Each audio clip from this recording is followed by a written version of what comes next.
The main event, the six-man tag team match. Explain this one to me, Lucy. Ospreay and Fletcher and Takeshita with Don Fallis against the Hardy Boys and Okada. Okay, they're all heels except for Ospreay, who's supposed to be a babyface after he asked out of the heel manager's stable. But the heel manager and his friend Fletcher asked him to come back for this six-man tag team match.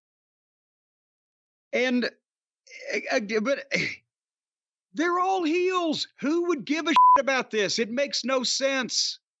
What is Don Fallis's purpose there now? Who is trying to get the heat here? The one team is the EVPs that have been running rampant.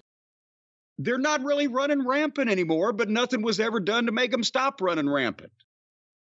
And they pile drove the owner of the company. It's never been mentioned again, and except it was just for the NFL documentary, right? Right, and that was a big thing this week where NFL released a Day with Tony Khan thing where he had the neck brace on. Yes. And his idea of selling the angle was being able to do everything he would normally do just wearing a neck brace. Yes. And other people from other teams were saying, what's going on with that neck brace? They were making fun of him. They were mocking him, as you would expect. He could hear them, and he even said in one of the clips, well, see if you like it if you get pile driven. What the fuck is about you? And it seems like now, looking back, that he only did that for this documentary because it did nothing to help the business, nothing to build into future weeks of television. It was a useless, what should have been a major angle. When was the last time it was mentioned on TV? I don't recall. Yeah. I don't recall, but the other thing in that NFL documentary, apparently they showed Tony Schiavone, Tony Khan, Tony Schiavone's avatar. They showed Tony Khan 5 years ago, like on an NFL field with his dad. He looked normal, didn't he? It was like another person. It was like another, not to say that if you would have sat down with him, he wouldn't have just spit out a bunch of shit like he does with everyone else. I can vouch for phone calls. But it's like night and day what the wrestling business has done to him. It's night and day. Night and day. So anyway, you had two six-man heel teams going at each other. Why anybody would give a shit, I have no idea, except for the people who wanted to see a bunch of video game moves, because that's what this was. Nearly a half an hour with the overrun of indie-rific bullshit. They have their own referee, the corpse ref, Rick Knox. So they can do whatever, the flipping and flopping, the same old shit. I don't know there was a tag in the last 5 minutes of this match, at least. It's just people running at each other and doing things. And most of them look like children. Takeshita's got a ton of potential. Or did have. He's been wasted. They didn't do anything with him when they had the opportunity. Then they bring in other Japanese wrestlers that are much worse than he is and pay him a lot more. Fletcher, good young athlete with some kind of focus on something. You could do something with him. Ospreay, we've said, needs to be produced, or he'll just be a video game. But the people like him, and you could work with him. And, of course, we know the Hardy Boys are a total loss. And Okada, how long is it going to be, Brian, before people quit pretending that this guy can move or can bump or can... He can't move. He doesn't bump. His strikes barely connect. He moves like a hippo with a hernia. And he's trying as hard as possible not to get hurt or break a sweat. He moves like he's in quicksand. Can you argue with anything I just said? I've always liked Okada in New Japan when I watched his big matches, but I cannot argue that he has been a non-entity in AEW, and despite the push and the belt and the alignment with the Bucks, he's been a non-entity, and in the ring, he has been disappointing, at least to me and seemingly to a lot of other people. And the other part of the problem is, on one side, you kind of have, in a perfect world, a little shot of the future. Ospreay, Fletcher, and again, I think the more you see of him, at least for me, yeah, he does a lot of the stupid stuff everyone does because those are all the people he's around and he has no one producing him. Who's giving him ideas? Don Callis?